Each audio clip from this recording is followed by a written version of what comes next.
It's only been a few weeks since our last report on the tiger, which has been facing a dramatic decline in numbers. But there's some recent positive news to report. The first green status of species assessment for the tiger by the International Union for Conservation of Nature has found that while the species is critically depleted, conservation efforts have successfully prevented an even greater catastrophe and could pave the way for recovery.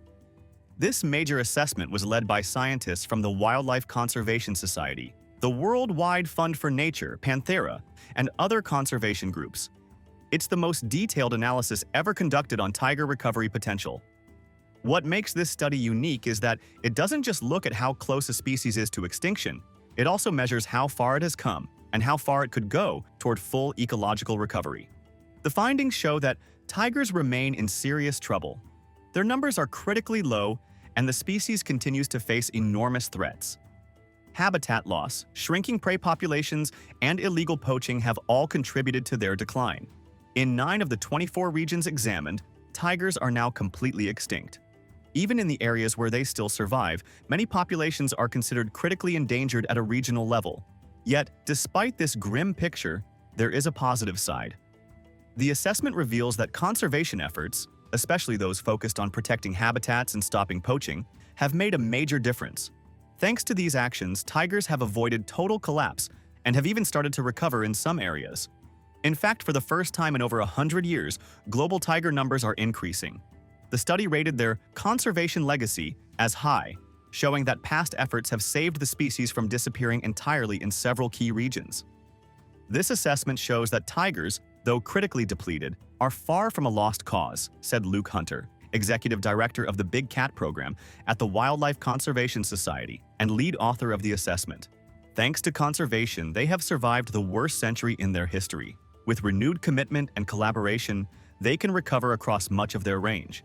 If tigers were restored to all suitable, historic habitat, either by natural recolonization or reintroduction, there could be over 25,000 tigers living in the wild, over 5 times the current global population. Examples of recovery can be seen in countries like India, Nepal, Bhutan, and parts of Thailand and Malaysia, where tiger populations are slowly rebounding. Thailand's Western Forest Complex and Malaysia's Central Forest Landscape, for instance, demonstrate how focused conservation can stop declines and encourage growth. However, challenges remain, especially in Southeast Asia, where tigers are still vanishing at an alarming rate.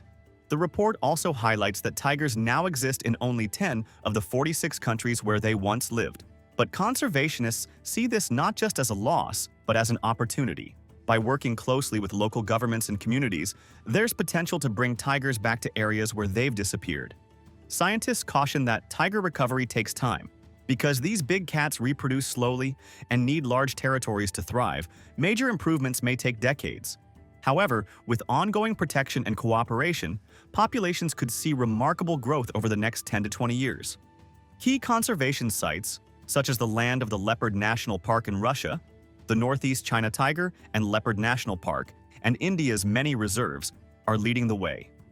Looking further ahead, the IUCN classifies the tiger's recovery potential as medium. This means that with stronger conservation, more investment, and community involvement, the species could make a substantial comeback over the next century. Under the best conditions, nearly half of the tiger's regional populations could become viable, meaning they could survive and thrive without constant human assistance. The Green Status Framework adds a new dimension to conservation. While the traditional red list measures how close a species is to extinction, the green status also measures how close it is to recovery. It shows that conservation isn't just about preventing extinction.